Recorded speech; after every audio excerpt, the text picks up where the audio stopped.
আসসালামু আলাইকুম বন্ধুরা, তোমরা সবাই কেমন আছো? আশা করি তোমরা সবাই ভালো আছো, আমিও ভালো আছি।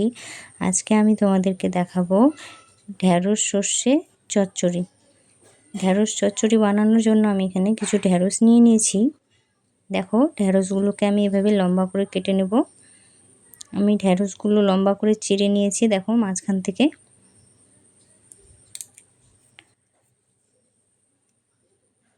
ঠিক একইভাবে আমি সব ঢ্যাঁড়সগুলো কেটে নেব।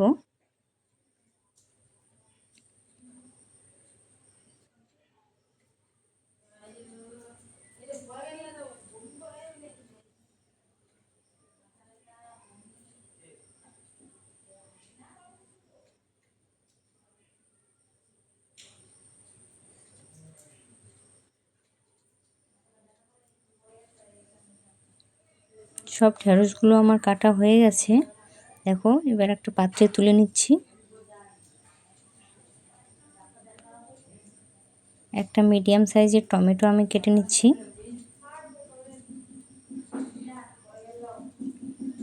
চলো মশলাগুলো তোমাদের দেখিয়ে দিই। দিয়ে দিলাম 2 চামচ হলুদ সর্ষে,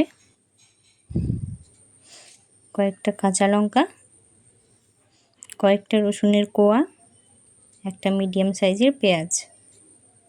দিয়ে দিলাম একটুখানি জিরে আর একটু লবণ দিয়ে দিলাম। লবণ দিলে সর্ষে তেতো হবে না। এবার এগুলোকে পেস্ট করে নেব। গ্যাসে একটা কড়াই বসিয়েছি, কড়াই গরম হয়ে গেছে।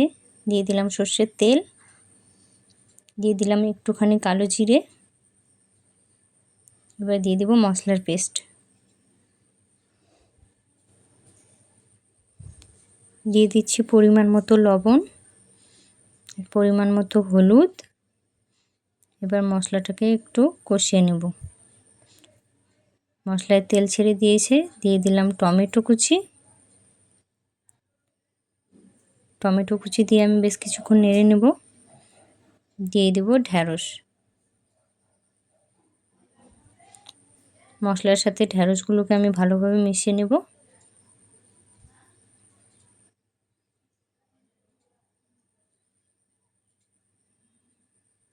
দিয়ে দিচ্ছি মশলার বাটি ধুয়ে জল। আমি আরও একটুখানি জল দিয়ে দিলাম, ঢ্যাঁড়সগুলো যেন ভালোভাবে সেদ্ধ হয়। এবার আমি 5 থেকে 7 মিনিট ঢ্যাঁড়সগুলোকে সেদ্ধ করে নেব। 7 মিনিট হয়ে গেছে, চলো দেখে নিই সেদ্ধ হয়েছে কি না। বন্ধুরা, ঢ্যাঁড়স সেদ্ধ হয়ে গেছে। আমি কিছুক্ষণ কষিয়ে নেব, 2-3 মিনিটের মতো কষিয়ে নেব। দেখো আমার কষানো হয়ে গেছে, তেল ছেড়ে দিয়েছে। ভাত হোক কিংবা রুটি, তোমরা দুটোতেই ট্রাই করতে পারো বন্ধুরা, খেতে খুব ভালো হয়। তোমরা বাড়িতে একবার অবশ্যই ট্রাই করে দেখবে। ভালো লাগলে লাইক, কমেন্ট, শেয়ার অবশ্যই করবে। এভাবেই আমার পাশে থাকবে। দেখা হচ্ছে পরের ভিডিওতে। আসসালামু আলাইকুম।